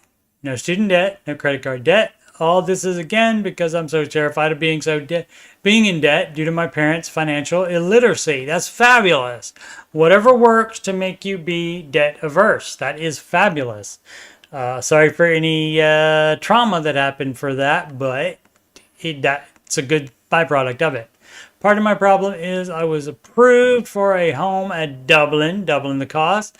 But since I'm scared of living beyond my means, I bought very cheap. Could have bought in a nice neighborhood easily. Right. So this is what the other people did in the last question, or should have done in the last question.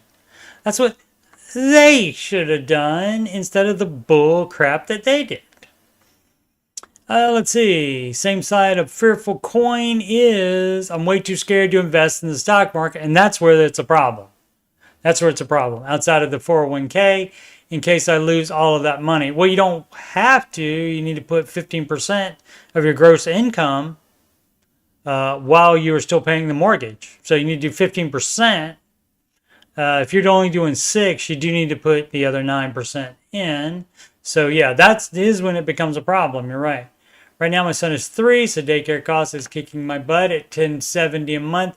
Yeah, but because you didn't buy too much house and you bought what a lot of people would think would be a very cheap house on your income, you can handle that $10.70 a month much better, can't you? I'm hoping to reduce that cost as he gets older. All right.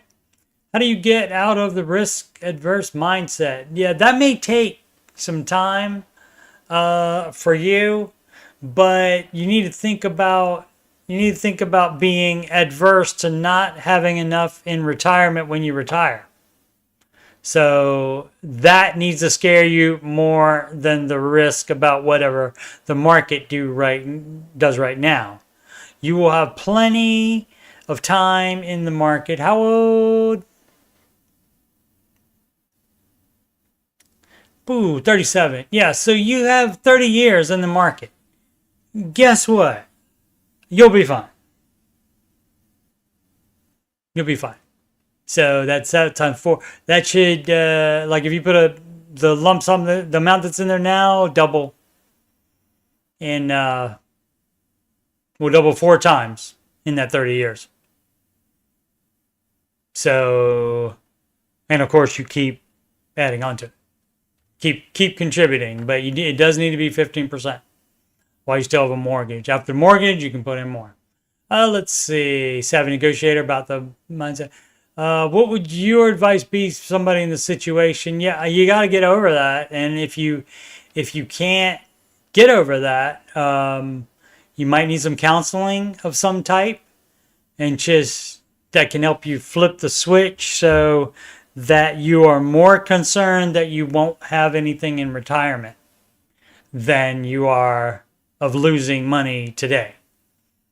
And of course, you wouldn't be somebody that I would recommend to look at it that often, just often enough to know that you're in good managed mutual funds to make the most amount of money. But I wouldn't check it like every day because you'll be worried about it. But it doesn't matter if it's down one day, because guess what? You're not selling that day. You're selling in 30 years. And guess what happens in the market? Every single 30 years, it goes way, way, way, way up. As a matter of fact, let's see. Do we? Oh, I don't think we can. No, we can't do that. We can look at Let's see. Let's look at S&P 500. Yeah, it only has 5 years, but so in the last 5 years, pretty good. 93. So 93.74%, and so that is what, 20%, a little bit less than 20% a year. Nasdaq's even up higher than that. And then the max, which is, where does the max go? The max, it doesn't even show us all of the max, so it doesn't show us the whole thing. So hard to get a good feeling on it, but it's 666.42% over the life of it. And just for fun, since we're here, let's check the bloody Nasdaq as well. And over the past 5 years, 128.28%. So hey, guess what? People, you've that only do the S&P 500. You left 30% on the table the last 5 years. Congratulations.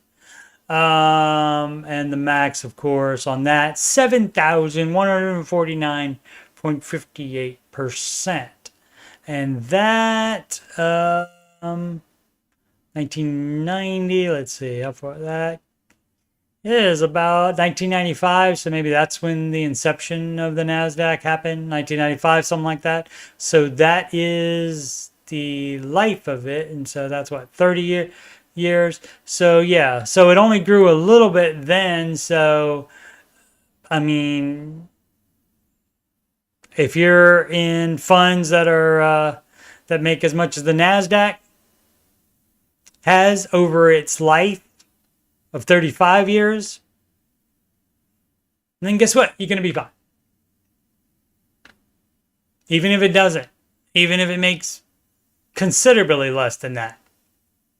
Dave likes to say, and if I'm half wrong, guess what? Then you still have 3,500%. So.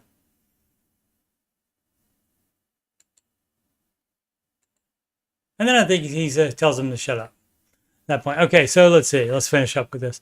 But yeah, you just got to start thinking about, got to worry about the retirement instead of worrying about what happens to the money right now. I love saving money. If that helps, it does. And you should see this as saving money because it's not going to all go away. It is going to grow over the 30 years you have left in the market. I struggle with the idea of potentially losing it, though. Again, you do not lose it until you sell. A good example, and this is what somebody that is worried about this can look at. Let's go back to, let's do S&P again. Okay, so 5 years. So we're streaming right along here, 5 years, and oh, look, a pandy. And then guess what? It jumped back here. And guess what? Some people not as smart as me sold here, here, here, and here. And some people even sold at the absolute bottom of it. They sold. Some people sold as it was going up. They said, oh, I better, look, I made a little bit of a percent from the very low, so I better sell everything so I get at least some of my money back. And if they'd waited just a few more months, they would have been right back where they were. A complete recovery in the S&P 500, 33880. Or 3380. So, August 28th, February 21st. Was that 6 months? 2 to 8? Yeah, 6 months. So 6 months, it was completely back. All right. And so that's how it happens. That is how the market happens. Let's see if there's other fun ones. Oh, look here. So going up, look steadily. Probably this drop probably worried a lot of people at the time. And this is more of a slow drop, but probably worried people there. If you did not sell at any of this time, look how better you are off after not selling it. And so look, 2008. Uh-oh. What happened then? Housing crisis? Some kind of housing crisis thing. And again, oh, look, back up, and it keeps going up. So, until this stops going up, which at that point, that could be the end of America, and you could have other problems by that time as well. So, wow, this is a big rant. So, but that's what you should, did I finish it? Raising, let's see, but that's what you need to be thinking about. I mean, you see it completely gone up, and if you're in such a bad place that the only thing you can think of it, yeah, but what if it doesn't the second I put money in it? What if the rules all change? The consistent averaging all changes as soon as I invest. That's what you would need the counseling for.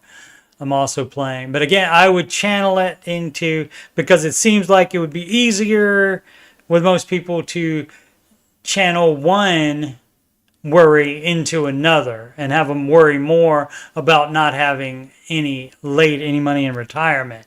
And so that's what I would think would do. Now that could make the problem worse, because you could be much more worried about not having retirement money. Let's see. I'm also playing around with the idea of buying another home next year when the rates drop further. Why? Move my son and I to a better school district.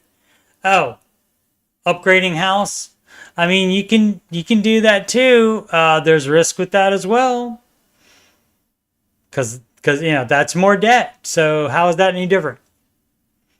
And then get tenants for my now home. A worrier should not be a landlord. That's not the right temperament to be a landlord. As stated, my monthly are sitting at $1,700. Market rate for rent is $2,400 to $2,600. Thank you. Sounds like you could make money probably on it, but it is not for everyone. And then guess what happens is, if you get tenants and you start renting to them and you're making a little bit of money every month, that's fabulous. But then guess what? Oh no, need a new roof. There goes all your profit. So worry about that. Use your worry for good is what I would suggest for this person. That's cool. I wish I could. How many people commented? No, it doesn't say. Let's see how many. Yeah, a bunch of comments. Oh, and some more stuff. Good. Let's see. Well, never even considered paying off my house early. Beep beep beep. Yep. That's what happens when you get stuck in the worry. Let's see. Honestly, to be honest, I don't know how helpful my advice would be. Oh, she was going to be giving advice to somebody else. Oh yeah, the person may have said, if you wanted to share career history or advice or tips, I'm all ears. Okay, yeah. So yeah, guess what? Hey, somebody in worse shape than you are, ma'am. Let's see. Immigrant. My green card process took 10 years. Worked my butt off in my 20s to start a career in tech and build my network. Great. I was never a partner and always liked to work. Fabulous. Liking to work is excellent. I think my personal advice would be focus more on the relationships, less on the level of education, social status, etc. Relationships will get you everywhere. Proximity principle. She and King Coleman would get along fab. In this group, we hate risk. In fact, we're so against risk. Here, we close all credit cards, never use them again for the rest of your life. We buy homes we can afford and pay off in 7 years average. We also never go into debt again. Credit score does not matter. In fact, the goal is to have no score. Exactly. Dr. Mundo there. Let's see. I'll look into that. I've listened to his podcast, but this is my first time in this sub. Okay. I have a friend who makes about the same as me, who's putting away 14%. Yep, you do 15. I'm assuming the reasoning is because I can afford putting away that much. No, that's the advice for everybody, is 15%. Once you get out of debt, out of non-mortgage debt, and you have your full emergency fund in cash, which is like your savings, which I believe you already said you had. cash savings. So that's already done in advance. So yeah, so fund step 4, yes, should be doing 15%. And again, it's not because you can afford it. That doesn't matter. That's what you should be putting in. And so if you can't put the 14% in, if you can't afford to put it in, then you're doing something else wrong. You have too many other expenses. You have too much house or something else. I'm nervous about not being able to access the money until retirement. Yep, that's what it's for. So you can access it into retirement. I would probably never pull out any money early due to the penalties. Right, and you're not supposed to. I just thought after the company stops matching, what's the point? Because I showed you how many thousands of percent it has made over 30 years. Didn't I? In it. Let's see what's going on here before I continue. Needs to be debt averse, absolutely. Marcus, not in person. Read down. She wants to buy in a year. Yeah, I don't read through it that fast. Ain't not. Favorite foods. I used to like pizza. I hardly ever have that. I kind of switched. I got a lot of Taco Bell when I first moved here, but like in the past year, they got rid of the $2 burrito. As you can see, what my fast food price point is there. They got rid of that, so I've rarely had it since then. You can't beat a good Chick-fil-A chicken sandwich. Anon had to leave. Staying longer for Anon, and she bounces. And Jack is watching a film. What film you watching? I wonder. Did he say? All right. Where were we? Oh, so I wanted to keep going with the extra information the person added. Yeah, and so she's been debt averse, so has no debt except for the house. So she should be doing that 15% instead of just putting cash away extra on top of the 6-month emergency fund. She's a worrier, so 6 month is fine. Single parent, that is fine as well. 3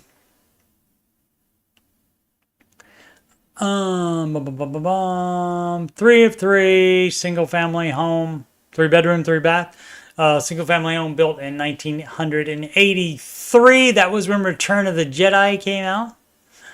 So that was what 31 years ago? No, 41 years ago. Time flies, huh? 1,750 square feet. I live in a part that used to be really bad, slowly on the up and up. All of my neighbors are retirement age. There are not a lot of kids in the neighborhood. I personally have no issues, but anyone native to the city knows that this area is not exclusive or ideal by any means, okay?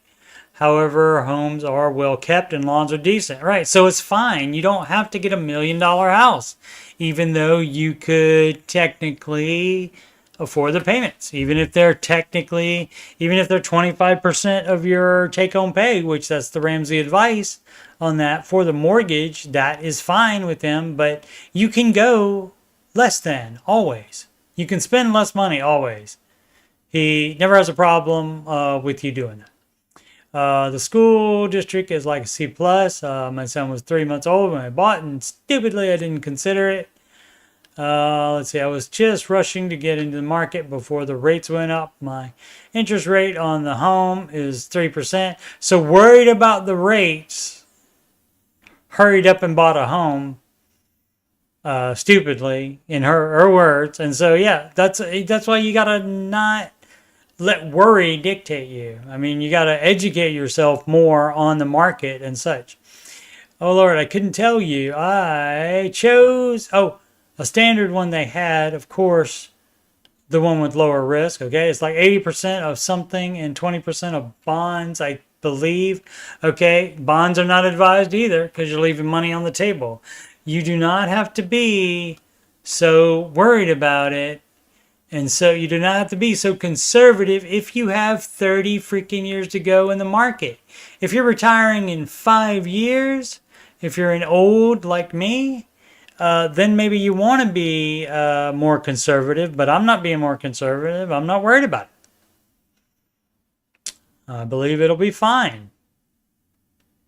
And if it's not fine, like I said, that means we have more problems all over the world than just that.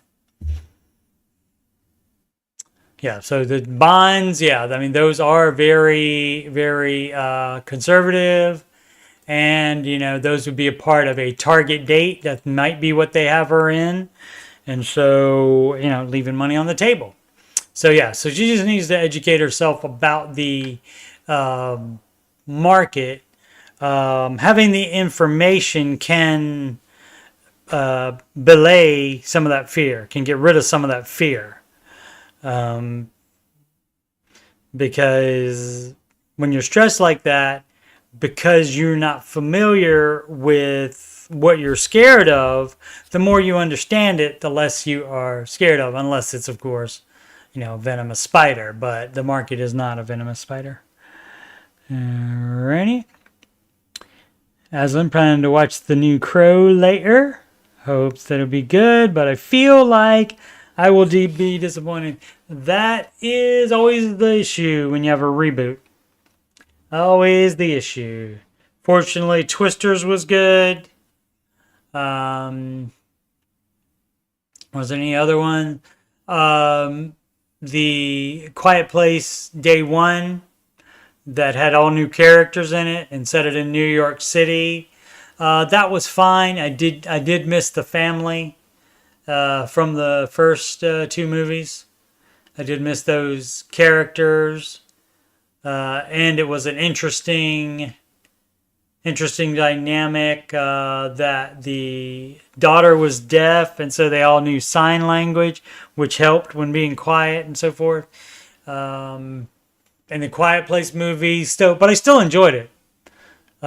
So I do find that probably I am more lenient on a lot of movies than most people. And of course, I do allow for, even if I think it's the dumbest movie ever and hate it, that could be somebody else's favorite movie. So I would never tell somebody, I'll give them my opinion, but I would never tell them, you don't even watch it because it's so bad.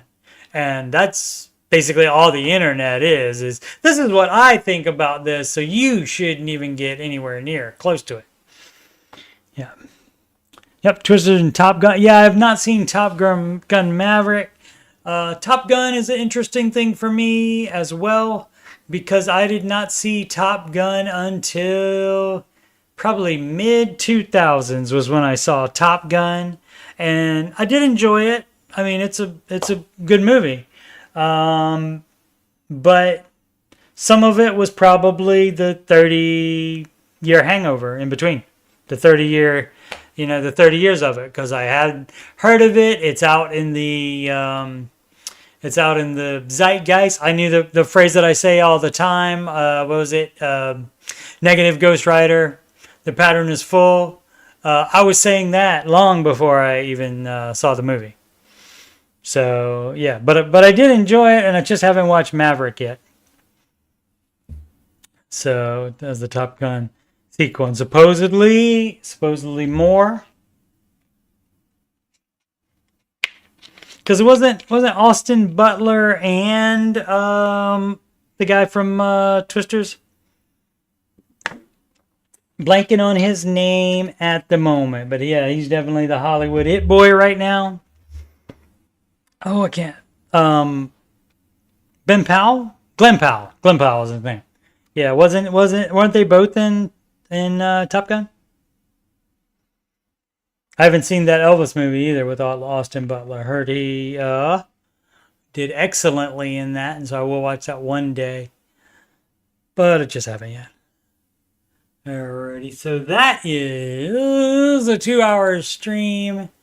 I can babble along with the best of them, I assure you. And again, I'll put it out there. They will not take me up on my offer, but I would be glad to do live shows when they're all on the cruise. Unless I don't think they're planning on doing live shows from the boat on the cruise ship when the Ramsey cruise happens. But I could hold the fort down. Just offering. Thanks for the show. Thank you for all your support, Aslan. You are on almost everything I do, if not everything, almost everything, and I much appreciate it. I appreciate everybody that's watching, either live or that watches it later. I understand everybody can't watch it live, so yeah. Alrighty. As always, youtube.com/coachstevemoney is where you're watching this, and just go to homepage and scroll down, and for the financial content, it's the answering your financial questions playlist, and the Ramsey Show After Show playlist, and the music playlist has 11 Ramsey adjacent songs in there. Listen to those if you're so inclined, or even if you're not inclined, listen to them. Yeah, restart the scrolling plugs rather. And I am Coach Steve Money, and I am a Ramsey Solutions certified financial coach. And if you've got money problems, or you just want to make sure you're on the right track, you can schedule a free financial coaching consultation with me at calendly.com. You can email me at coachstevemoney@gmail.com if you have any questions about said financial coaching, or any other questions about finances or anything on my YouTube channel. Donations can go to paypal.me/coachstevemoney. Alternatively to a Walmart gift card, coachstevemoney@gmail.com. Alternatively to CashApp, $, Upcoming streams, answering your financial questions. That's the weekend stream. That's normally Saturdays and Sundays, 8:30 p.m. Tomorrow's will be at 8:30 p.m. Tomorrow and Sunday. Today was at 4 p.m. Eastern. The Ramsey Show After Show shows are going to be Tuesdays and Thursdays through mid-October at 5:25 p.m. Eastern Time. And the Ramsey Show Chat Refugee streams with some kind of content. Mondays, Wednesdays, and Fridays at that same time, 5:25 p.m. Eastern Time, when the Ramsey Show is done on YouTube. And the last hour, about 42 minutes of video, is exclusive on the Ramsey Network app. Alrighty. Again, thank you so much for watching. Thanks for watching, Jules. Much appreciated. Very much. Very humbled by all of your presence. Thank you so much. Because you guys could be watching anything, and you choose to spend the time with me. That is fabulous. That is. So, who has a better life than me? Nobody, right? Am I right? Yes, I'm right. And as always, make smart financial decisions every day.